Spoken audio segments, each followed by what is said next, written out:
So good morning guys, I hope सारे के सारे आ चुके हो वापस क्लास में। चलिए, तो कल हम लोग क्या पढ़ रहे थे? कल हम लोगों ने पढ़ा था मिनरल न्यूट्रिशन, हम लोगों ने स्टार्ट किया था। कल मिनरल न्यूट्रिशन जब हम लोगों ने स्टार्ट किया है तो क्या क्या चीज़ें देखी थी हम लोगों ने उसमें? मैंने आप लोगों को मिनरल न्यूट्रिशन में मैंने ऑर्गेनिज्म बताए थे। जैसे दो ऑर्गेनिज्म होते हैं, हेट्रोट्रॉफिक और ऑटोट्रॉफिक्स होते हैं। ऑटोट्रॉफिक ऑर्गेनिज्म होते हैं जो अपना भोजन खुद बना लेते हैं, ठीक है, और हेट्रोट्रॉफिक वो होते हैं जो अपना भोजन खुद नहीं बना पाते, बाहर से लेते हैं। तो इस केस में ऑटोट्रॉफ्स जो ऑर्गेनिक मैटर तो खुद एसिमुलेट कर लेते हैं, ऑर्गेनिक मैटर को खुद बना लेते हैं, जबकि जो उनका इनऑर्गेनिक सॉरी जबकि जो इनऑर्गेनिक मैटर होता है वो उनको बाहर से चाहिए होता है। Organic matter like starch, fat, carbohydrate, ये all are things are the organic matter. They can assimilate themselves, but they require the inorganic matter, that is the minerals. ठीक है, minerals normal daily uses things like CO2, H2O which is help in the photosynthesis. तो ये सारी चीजें उनको कोई क्या होती है, इनकी इनऑर्गेनिक मैटर होती है which they required from the outside or the external environment. ठीक है, अगर अब मैं बात कर रही हूँ आपसे इधर की किसकी, हेट्रोट्रॉफिक की। तो हेट्रोट्रॉफ्स क्या होते हैं? हेट्रोट्रॉफ्स वो होते हैं जो ऑर्गेनिक मैटर भी और इनऑर्गेनिक मैटर भी, दोनों मैटर को क्या लेते हैं, दोनों मैटर्स को बाहर से लेते हैं। That was the heterotrophs.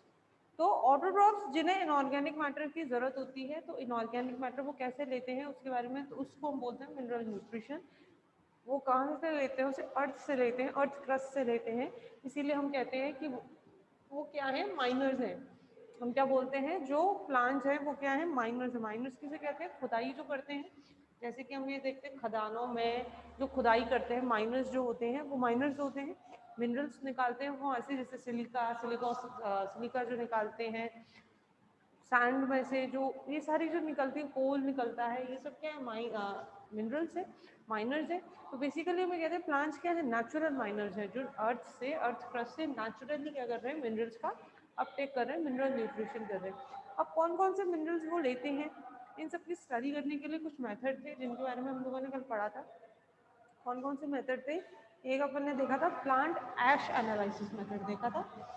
क्या देखा था प्लांट ऐश एनालिसिस मेथड में? प्लांट ऐश एनालिसिस मेथड में हम लोगों ने ये देखा था कि हम जो प्लांट लेते हैं, हमने एक प्लांट लिया विद देयर रूट, उसके रूट के साथ उसको हमने कुछ दिन देर के लिए ब्लॉटर पेपर पे रखा। ब्लॉटर पेपर पे हमने उसको क्यों रखा? ताकि हम उसका जो एक्स्ट्रा वाटर है उसको क्या कर सके, रिमूव कर सके। जैसे ही हमने प्लांट को ब्लॉटर पेपर पे रखा, उसका एक्स्ट्रा वाटर रिमूव हो गया है। अब वो क्या, फिर हमने क्या किया, उसका वेट लिया, that was is fresh weight. वो क्या हो गया, उस प्लांट का फ्रेश वेट हो गया। अब हमने उसको क्या करा, अवन में रखा विद 100 to 150 डिग्री सेंटीग्रेड पर हमने उसको गर्म किया। तो उसका जो पानी था वो क्या हो गया, उड़ गया, पानी एवेपोरेट हो गया। अब जो उसके अंदर बचा, फिर हमने उसका जो वेट लिया, this was the dry weight. तो अगर मैं फ्रेश वेट में से ड्राई वेट निकाल दूंगी तो क्या मिल जाएगा, हमें वाटर कैपेसिटी मिल जाएगी। किसी भी प्लांट की क्या है, वाटर कैपेसिटी है। अब जो ड्राई वेट जो प्लांट मुझे मिला है, अब मैंने उसको क्या दिया, फर्नेंस में। फर्नेंस किसे बोलते हैं बच्चों? फर्नेंस जैसे कोई भट्टी, भट्टी होती है। हम जैसे मैंने एक नॉर्मल एग्जांपल दिया आपको, भट्टी। तो प्लांट्स के लिए भी एक ऐसे भट्टी जैसा होता है जिसका टेम्परेचर बहुत हाई होता है, लाइक 600 to 700 डिग्री सेंटीग्रेड पर भी उसका टेम्परेचर इतना ज़्यादा उसका चला जाता है। उसमें हमने रखा तो वो क्या बन जाता है, ऐश बन जाता है, which is called a plant ash, जिसको हम क्या बोल देते हैं, प्लांट ऐश। पौधा जो हमने लिया था, प्लांट जो लिया था, वो क्या बन गया है, राख बन गया है, और वो क्या बनाता है, प्लांट ऐश। अब जब इस प्लांट ऐश की एनालिसिस करते हैं ना बच्चों, तब हमें पता चल जाता है कि हमारा जो प्लांट है उसे किस किस चीज़ की मिनरल की जरूरत थी, या उस प्लांट ने कौन कौन सा मिनरल लिया है। तो हम उस मिनरल्स की क्या कर सकते हैं, स्टडी कर सकते हैं। केवल इसका एक ड्रॉबैक रहता है बच्चों, उसका ड्रॉबैक ये है कि आपको ये पता नहीं चलता है कि आपके प्लांट को कितनी मात्रा में उस मिनरल की जरूरत थी। यानी कि आपने प्लांट ऐश बना लिया, प्लांट ऐश बनाने के बाद आपको मिनरल तो मिल गया, लेकिन आपको ये पता नहीं चला है कि उसको मिनरल कितनी क्वांटिटी में मिला है, या उसने कितनी क्वांटिटी में मिनरल का एब्जॉर्प्शन किया है। ठीक है, तो पहला मेथड हमने पढ़ा आपका प्लांट ऐश एनालिसिस मेथड। जो दूसरा मेथड है, दूसरा मेथड हमने क्या पढ़ा था कल, सैंड कल्चर। सैंड कल्चर में हम लोगों ने क्या पढ़ा था, सैंड कल्चर में मैंने देखा बताया था आपको हम सैंड लेते हैं बेसिकली। अभी तक हम किस में कर रहे थे, सॉइल में कल्चर कर रहे थे, अब हम उसको किस में कल्चर कर रहे हैं, अब हम उसको कल्चर कर रहे हैं सैंड में, बालू मिट्टी में। बालू मिट्टी में उसको कल्चर कर रहे हैं। जो बालू मिट्टी होती है, जो सैंड होती है ना बच्चों, ये जो होती है ये एल्कलाइन नेचर की होती है, ठीक है ना। इसमें ऑलरेडी कुछ पिला होता है, तो इसको सब इन चीज़ों से फ्री करने के लिए, एल्कलाइन नेचर, एल्कलाइनिटी, इस सबसे फ्री करने के लिए हम क्या करते हैं, उसका ट्रीटमेंट करते हैं। ट्रीटमेंट कैसे करते हैं, सबसे पहले तो हम उसको सॉल्ट फ्री वाटर, यानी कि ऐसा पानी, प्योर पानी, सॉल्ट फ्री वाटर से उसको क्या करते हैं, वॉश करते हैं। और वॉश करने के बाद हम उसको क्या करेंगे, उसके बाद उसको HCl ट्रीटमेंट देते हैं। दो तरीका होता है, या तो आप उसे डायरेक्ट HCl ट्रीटमेंट दे दें, या आप उसको हीट HCl ट्रीटमेंट, यानी कि स्टीम HCl ट्रीटमेंट, HCl की भाप दें। एक तो होता है या तो आप उसको डायरेक्ट HCl से दें, या उसके आप उससे भाप दें। बेसिकली आपको क्या करना है, उस सॉइल की, उस सैंड की क्या करनी है, एल्कलिनिटी खत्म करनी है, उसका क्षारीयपना, क्षारीय बोलते हैं क्षार और अम्लीय, तो आपको उसका क्षारीयपना कम करना है। उसको क्या बनाना है, सॉइल को एकदम न्यूट्रलाइज करना है, उस सैंड को न्यूट्रलाइज करना है। न्यूट्रलाइज कर दिया। अब न्यूट्रलाइज करने के बाद आप एक ब्यूमेट, यानी कि एक अर्दन पॉट्स लेंगे, ब्यूटामिन से कोटेड होते हैं। ये ब्यूटामिन से कोटेड क्यों होते हैं, ताकि इनमें कोई एल्गल कल्चर या एल्गल इन्फेक्शन इनमें ना हो सके, इसलिए ब्यूटामिन कोटेड हमने अर्दन पॉट्स लिए। उन अर्दन पॉट्स में हमने क्या करा, सैंड रख दी। सैंड में उसके बाद हमने उसमें प्लांट का ग्रुप है। अब हम करते क्या है, बेसिकली इसमें सॉल्यूशन ट्रांसफर करते हैं बच्चों, सॉल्यूशन ट्रांसफर जैसे कि हमने उसके अंदर सॉल्यूशन डाला। सॉल्यूशन क्या होता है, उसमें सब चीज़ होती है, सब चीज़ जो उस प्लांट को ज़रूरत है, all the elements, all the mineral elements, all the nutrient elements is present in the solution. तो हम उसे किस में डालते हैं, सैंड में डालते हैं, ठीक है।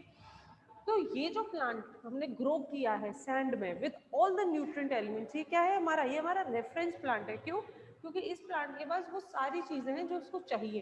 तो इसमें किसी तरह की कोई कमी नहीं हमें देखने को मिलेगी, एकदम प्रॉपर नॉर्मल प्लांट हमको देखने को मिलेगा। तो ये प्लांट कैसा हो जाता है, हमारा रेफरेंस प्लांट हो जाता है। अब हम क्या करेंगे, अब हम और कल्चर्स करते हैं। अब हम और कल्चर करते हैं, सेम इसी तरीके से कल्चर करते हैं, बस कर्मी क्या करते हैं कि हम लोगों ने जो रेफरेंस प्लांट को सॉल्यूशन दिया है, उस सॉल्यूशन में कुछ एक आध मिनरल्स की हम क्या करते हैं, धीरे धीरे कमी करते हैं। जैसे A B C D E F G ऐसे हमने कई प्लांट्स लगाए हैं। अब उनमें क्या किया, ए में हमने एक कमी कर दी, बी में हमने दूसरा एलिमेंट कम कर दिया, सी में हमने तीसरा एलिमेंट कम कर दिया, डी में हमने चौथा एलिमेंट कम कर दिया। तो ऐसे ऐसे क्या करते हैं, हम मिनरल्स की कमी करते हैं। मिनरल्स की कमी करने के बाद हम लोगों ने क्या किया है, हम उसको टैली करते हैं। अब उसको टैली किससे करेंगे, रेफरेंस प्लांट से। क्यों, क्योंकि हमारा रेफरेंस प्लांट है, बिल्कुल नॉर्मल है, बिल्कुल सही है। अब ए में से आपने मान लो कोई वन एलिमेंट, पहला एलिमेंट आपने कम कर दिया। कम करने के बाद आपने देखा कि उसमें ग्रीन की जगह येलोइश होने लगा है, प्लांट क्या हो गया है, ग्रीन नहीं है, क्या होने लगा, पीला पड़ने लगा है। तो आप ये पता कर सकते हैं कि उसमें नहीं है भाई, मैंने मान लो मैंने नाइट्रोजन कम किया था, मैंने नाइट्रोजन कम किया, अब उससे क्या हो गया, वो पीला पड़ने लगा। जबकि जो नॉर्मल प्लांट है वो क्या है, बिल्कुल नॉर्मल है। तो हम ये कह सकते हैं कि नाइट्रोजन की कमी किस में हो जाती है, अगर नाइट्रोजन की कमी हो जाए तो प्लांट कैसा हो जाता है, पीला पड़ने लगता है, ठीक है ना। क्या कह देंगे हम कि अगर नाइट्रोजन की कमी हो जाए तो प्लांट कैसा होने लगता है बच्चों, पीला पड़ने लगता है। तो इस तरीके से आप क्या कर सकते हैं, उसका पता कर सकते हैं। अब कुछ डिसएडवांटेज भी होंगे इसकी। एडवांटेज तो मैंने आपको बता दिया, आप इस तरह से पता कर सकते हैं। डिसएडवांटेज क्या होता है, डिसएडवांटेज मेथड का डिसएडवांटेज नहीं, बेसिकली सैंड का डिसएडवांटेज है। सैंड का डिसएडवांटेज क्या होता है बच्चों, कि सैंड जो होती है इसकी वाटर होल्डिंग कैपेसिटी बहुत कम होती है, यानी कि पानी को ये होल्ड करके नहीं रख सकता। यानी कि आपने थोड़ा सा सोल्यूशन डाला, वो बहुत जल्दी क्या हो जाता है, लीच हो जाता है या पानी बह जाता है, ठीक है। तो इस केस में और भी चीज़ें हैं, जैसे हमने इसमें सैंड यूज़ करी तो आप वर्मिक्यूलाइट यूज़ कर सकते हैं। वर्मिक्यूलाइट, वर्मिक्यूलाइट क्या है बच्चों, वर्मिक्यूलाइट बेसिकली एक ऐसा मटेरियल है, एक तो सैंड के साथ मैंने आपको बताया कि उसकी वाटर होल्डिंग कैपेसिटी बहुत कम होती है, एक सैंड की टेम्परेचर की भी कैपेसिटी नहीं होती, यानी कि ठंड पड़ेगी तो सैंड ठंडी हो जाएगी, और अगर गर्मी पड़ेगी समर में तो सैंड बहुत गर्म हो जाती है। आपने देखा होगा बाहर हमारी बालू में रेत मिट्टी पड़ी रहती है, कैसी हो जाती है, गर्म हो जाती है, उबलने लगती है, इतनी गर्म हो जाती है, होती है कि नहीं होती है, ठीक है ना। तो सैंड के साथ ये प्रॉब्लम है, जबकि वर्मिक्यूलाइट के साथ ये प्रॉब्लम नहीं है। वर्मिक्यूलाइट में क्या होता है, एक तो वाटर होल्डिंग कैपेसिटी भी अच्छी है, साथ में इसका जो टेम्परेचर है, टेम्परेचर की जो कैपेसिटी है वो भी क्या है बच्चों, अच्छी है, यानी कि इसका टेम्परेचर मेंटेन रहता है, गर्मियों में ठंडा रहता है, ठंडों में गर्म रहता है, तो यानी कि टेम्परेचर क्या रहता है इसका, मेंटेन रहता है। आगे बात समझ में। तो मेथड की कमी नहीं है, बेसिकली सेंड की है तो उसको हम चेंज कर सकते हैं, ठीक। ये तो हो गया सेंड कल्चर। अब तीसरा आता है हाइड्रोपोनिक्स टेक्निक। कल मैं यहीं से बात कर रही थी, हाइड्रोपोनिक्स की बात कर रही थी, उसके बाद मैंने आपसे कहा था हम कल थोड़ा जल्दी में हम लोगों ने इसकी बात करी थी, आज हम बात करेंगे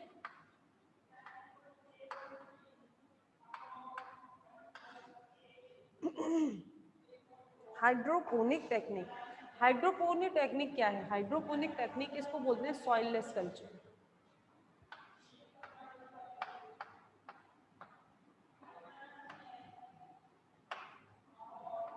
क्या बोलते हैं इसको बच्चों? सॉइल लेस कल्चर, यानी कि सॉइल के बिना कल्चर। काफ़ी अच्छा मेथड है, इसको यूज़ किया जाता है सॉइल लेस कल्चर। काफ़ी सारे साइंटिस्ट ने इसको प्रेफर किया है। बेसिकली हम क्या करते हैं, इसमें सॉल्यूशन में ग्रो करते हैं।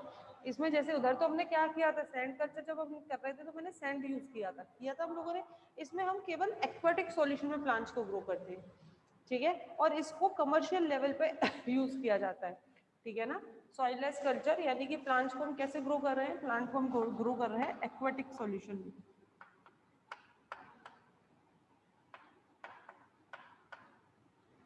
ठीक है ना। किस में ग्रो कर रहे हैं उसको? एक्वाटिक सॉल्यूशन में ग्रो कर रहे हैं। बेसिकली क्या करते हैं हम इसके अंदर, इसके एडवांटेजेस क्या हैं? करते तो कुछ नहीं है, सॉइल नहीं है, सॉल्यूशन है, सॉल्यूशन में ग्रो करते हैं और कर ले आराम से बहुत अच्छे से प्लांट ग्रो कर जाता है। लेकिन आपको इसमें करना क्या होता है? इसमें सबसे पहली चीज़ें जो हमें इसमें ध्यान रखनी पड़ती है कि पहला, हमें इसका टेम्परेचर मेंटेन रखना पड़ता है। दूसरा, हमें इसका ऑस्मोटिक प्रेशर मेंटेन रखना पड़ता है।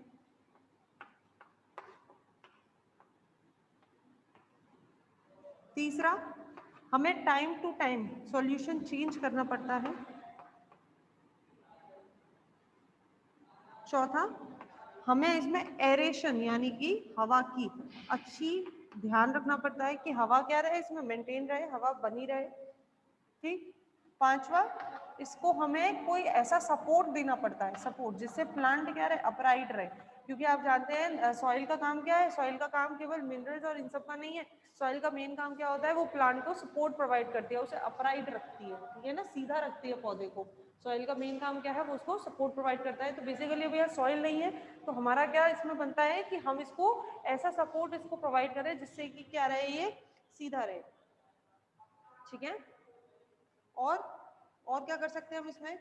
और हम इसमें इसका ध्यान रख सकते हैं कि जो सॉल्यूशन हम प्रोवाइड कर रहे हैं, जो हम सॉल्यूशन प्रोवाइड कर रहे हैं शुड बी एप्रोप्रिएट। कैसा होना चाहिए? एप्रोप्रिएट होना चाहिए, यानी कि उसके अंदर सारे एलिमेंट्स होने चाहिए,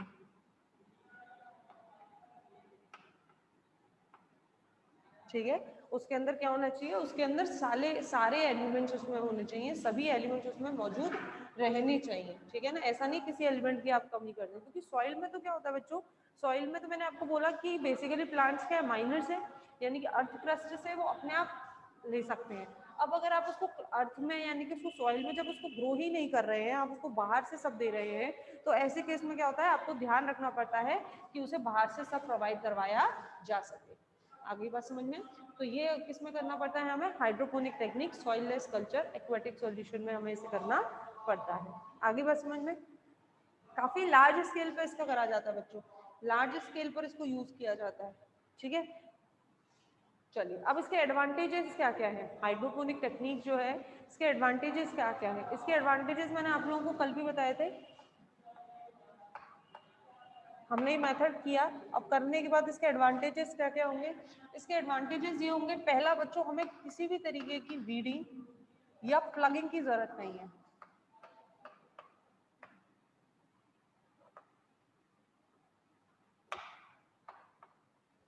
किसी भी तरीके की वीडिंग या प्लगिंग की हमको इसमें ज़रूरत नहीं होती है, यानी कि आपको किसी भी तरीके की जो खरपतवार है, खरपतवार उगेगी क्या भाई? खरपतवार क्या होता है? अनवांटेड वाइल्ड प्लांट्स, ठीक है, जो क्या हो जाते हैं, अपने आप उग जाते हैं। अब हम जब उसको सॉइल में कल्चर ही नहीं कर रहे तो वो उगेंगे नहीं, तो वीडिंग की हमें ज़रूरत नहीं है। प्लगिंग, प्लगिंग किसे कहते हैं? जब हम खुद प्लांट्स, जब हम, आपने देखा होगा घर में हम क्या करते हैं, मिट्टी को खोदते हैं, नहीं खोदते, बार बार उसमें थोड़ा थोड़ा सा हम उसमें उसको करते रहते हैं। क्यों करते हैं? उसको एरेशन के लिए करते हैं बच्चों। क्योंकि क्या होता है, पानी देने की वजह से, पानी की वजह से जो मिट्टी है वो कैसे आ जाती है, वाटर लॉक्ड कंडीशन में आ जाती है कई बार। तो उसको बार बार उसको करने की वजह से, प्लग करने की वजह से क्या हो जाता है, उसमें एरेशन यानी कि प्रॉपर एयर की उसमें बनी रहती है। क्योंकि सॉइल पार्टिकल्स की क्या टेंडेंसी होती है, सॉइल पार्टिकल्स एक दूसरे के साथ टाइटली बाइंड हो जाते हैं, एक दूसरे के साथ बाइंड होकर, और वो न्यूट्रिएंट्स को भी बाइंड कर लेते हैं, ठीक है। जो हम पॉइंट इसमें पढ़ेंगे, जो हम इसमें पॉइंट पढ़ेंगे एडवांटेज, यानी कि दूसरा पॉइंट क्या है, कॉलॉइड फॉर्मेशन नहीं होता, colloids not formed। यानी कि कॉलाइड्स फॉर्म नहीं होते। कॉलाइड्स फॉर्म नहीं होते यानी कि जो सॉइल है, जो सॉइल पे पार्टिकल्स हैं वो क्या करते हैं, कई बार न्यूट्रिएंट जो होता है यानी कि मिनरल्स है या कोई और न्यूट्रिएंट है उसको क्या कर लेते हैं, उसको एब्जॉर्ब कर लेते हैं।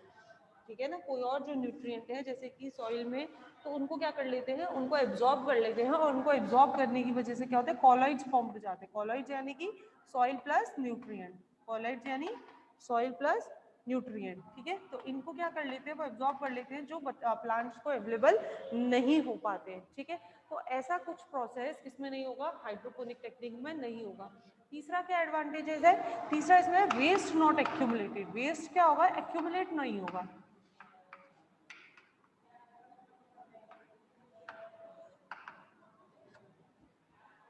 वेस्ट नॉट एक्यूमुलेटेड, जो वेस्ट है वो क्या हो रहा है बच्चों, एक्यूमुलेट नहीं हो रहा है, यानी कि जमा नहीं हो रहा है। क्यों, क्योंकि हम हर बार क्या करते हैं, प्लगिंग कर लेते हैं। प्लगिंग करने की वजह से या सॉरी प्लगिंग कह रही हूँ, जो सॉल्यूशन है, जो सॉल्यूशन है उसको हम क्या कर लेते हैं, चेंज करते रहते हैं। सॉल्यूशन को हम क्या करते हैं, चेंज करते रहते हैं, जिसकी वजह से जो वेस्ट मटेरियल उसमें एक्यूमुलेट हो गया है वो धीरे धीरे क्या होने लगता है, वॉश ऑफ होने लगता है, रन ऑफ होने लगता है। ठीक है ना, तो एक इसका ये है। दूसरा और अगला क्या है, हम इसमें पीएच मेंटेन कर सकते हैं कि नहीं कर सकते। ठीक है, हम इसमें क्या कर सकते हैं, पीएच मेंटेन कर सकते हैं। तो अगला इसमें क्या है, पीएच मेंटेन।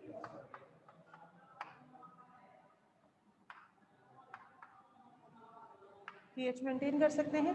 अगला एलिमेंट्स को रेगुलेट कर सकते हैं।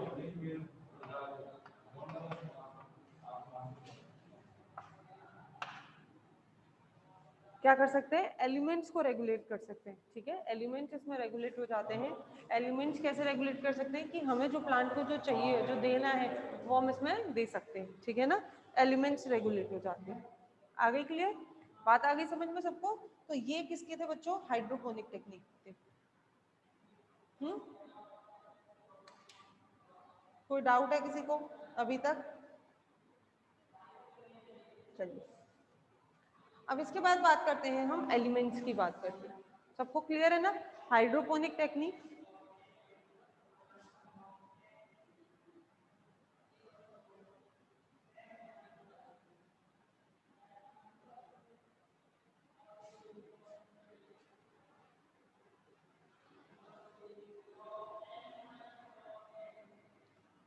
ठीक है, अब अगला क्या करना है हमें, अगला में बात, अब हम बात करेंगे essential elements. Essential element,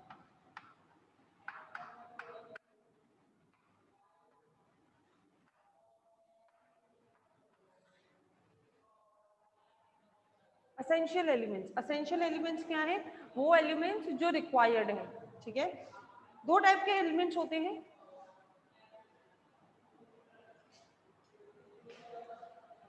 macro nutrients और माइक्रो न्यूट्रिएंट्स।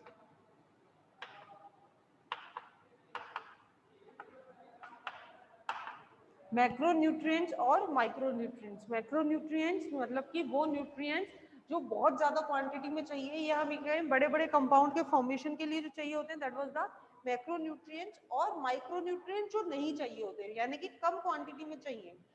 ठीक है ना, नहीं से मतलब ये नहीं है कि बिल्कुल ही नहीं चाहिए, मतलब कम क्वांटिटी में चाहिए, वो क्या होते हैं आपके माइक्रो न्यूट्रिएंट्स। तो मैक्रो में आपके कौन कौन से आते हैं, potassium, calcium, sulphur, nitrogen, phosphorus, और potassium, calcium, nitrogen, sulphur, phosphorus और मैग्नीशियम। ये सब किस में आते हैं आपके, ये सब आते हैं आपके मैक्रो न्यूट्रिएंट्स में। ठीक है, अब बचे आपके माइक्रो न्यूट्रिएंट्स। तो माइक्रो में कौन कौन से आते हैं, माइक्रो में आते हैं आपके बोरोन, सिलिकॉन। ठीक है, बोरोन है, सिलिकॉन है, क्लोरीन है, कॉपर है। मैक्रो में आपका सोडियम भी आता है।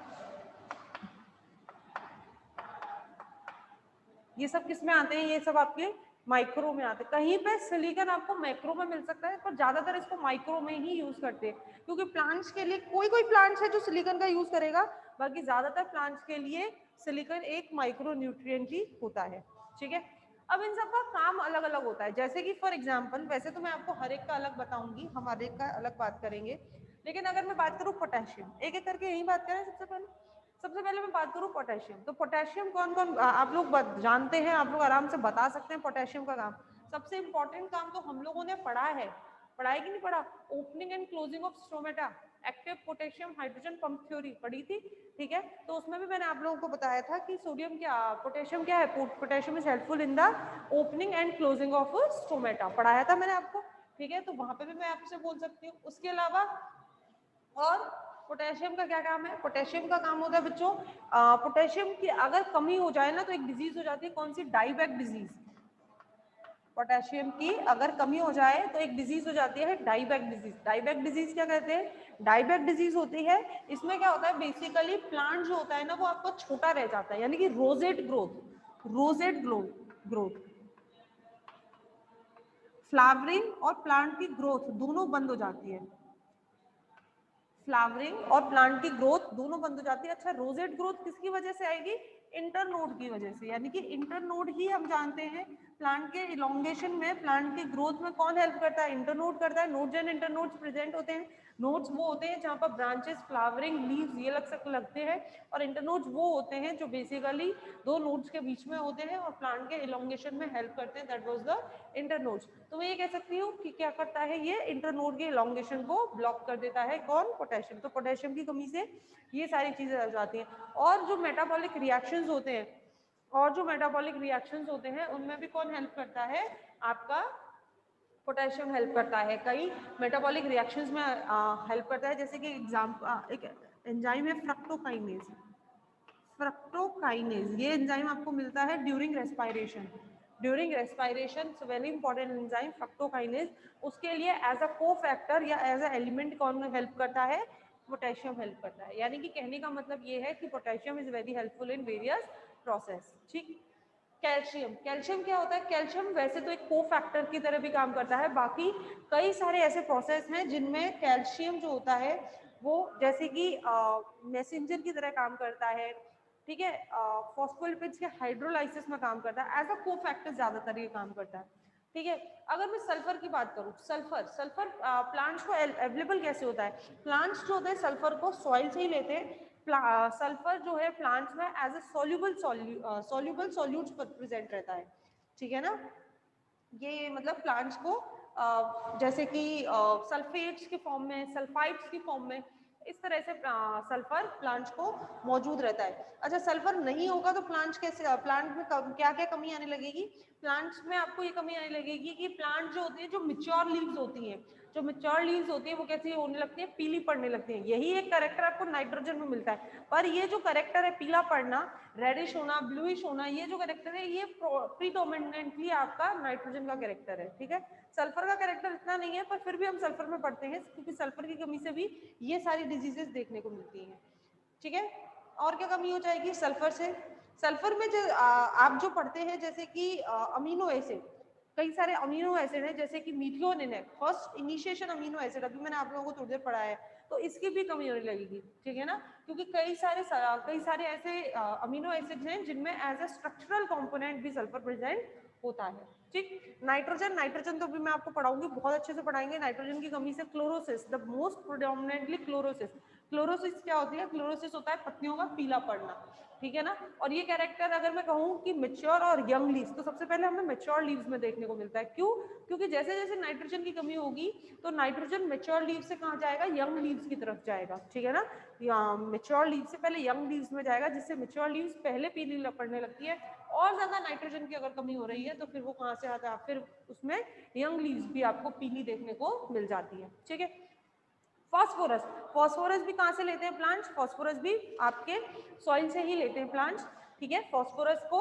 और फास्फोरस को जो है किस पे डिपेंड करता है, फास्फोरस का अपटेक प्लांट्स का, ये माइक्रो ऑर्गेनिज्म पे भी डिपेंड करता है बच्चों, यानी कि माइक्रो ऑर्गेनिज्म की क्या वहां पर एक्टिविटी है, क्या मेटाबॉलिक एक्टिविटी है माइक्रो ऑर्गेनिज्म की सॉइल में, वो भी डिपेंड करता है। अच्छा, फास्फोरस का एक बहुत अच्छा एग्जांपल एटीपी, एटीपी, जीटीपी, जितनी भी ये एनर्जी रिलेटेड इक्वेशंस हैं, जितनी भी ये एनर्जी रिलेटेड मेटाबॉलिक रिएक्शंस हैं, इन सब में हमें फास्फोरस चाहिए होता है। यानी कि फास्फोरस की कमी से मैं ये कह सकती हूँ जितनी भी एनर्जी मेटाबॉलिक रिएक्शंस हैं जिनमें एनर्जी रिक्वायर्ड होती है वो सब क्या हो जाएंगी, बंद हो जाएंगी, ठीक है।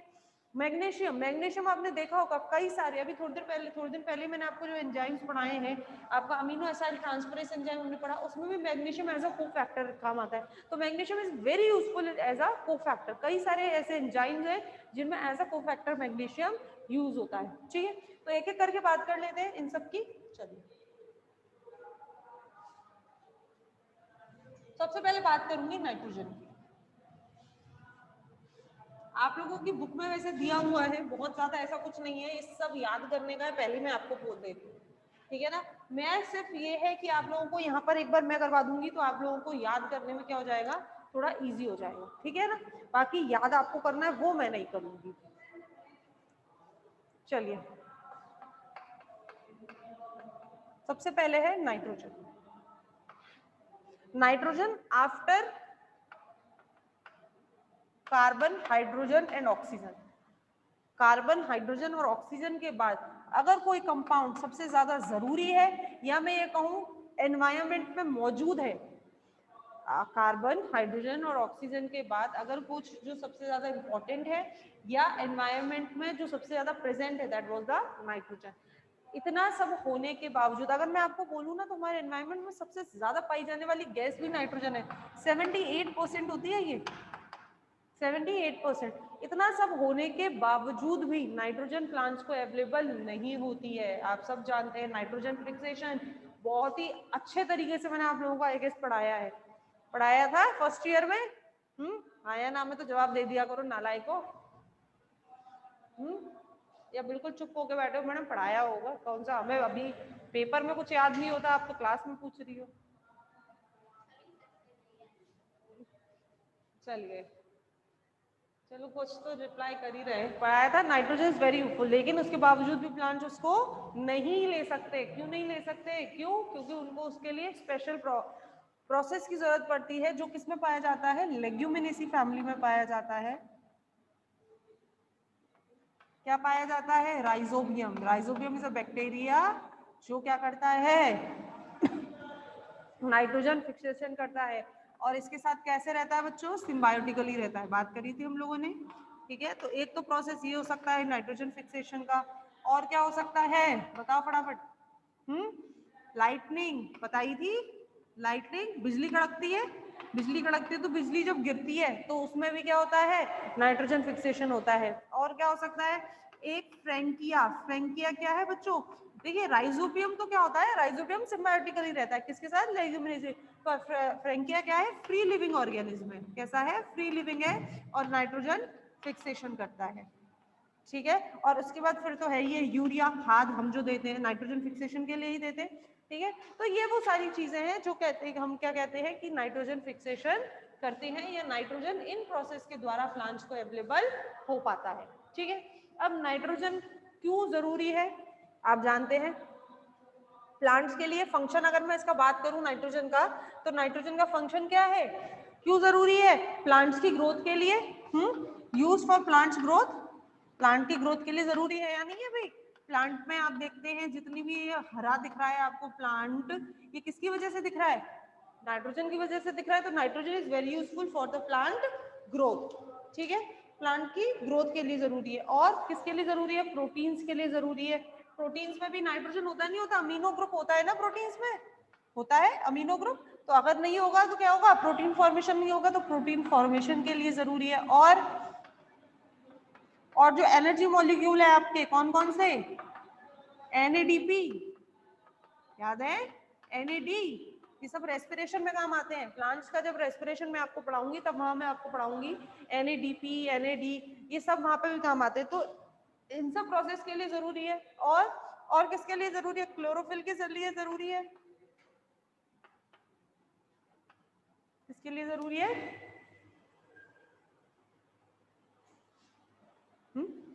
चालू है, किसके लिए जरूरी है? क्लोरोफिल के लिए जरूरी है। तो ये सारी प्रोसेस किसकी होती है बच्चों? नाइट्रोजन की होती है, ठीक है ना। ये सब क्या है, नाइट्रोजन के फंक्शन है कि नाइट्रोजन क्यों जरूरी है। अब इसके बाद बात करते हैं हम कि नाइट्रोजन अगर ना मिले तो क्या होता है, इसके डेफिशिएंसी सिस्टम। बच्चों रिज्वाइन कर लीजिए क्लास।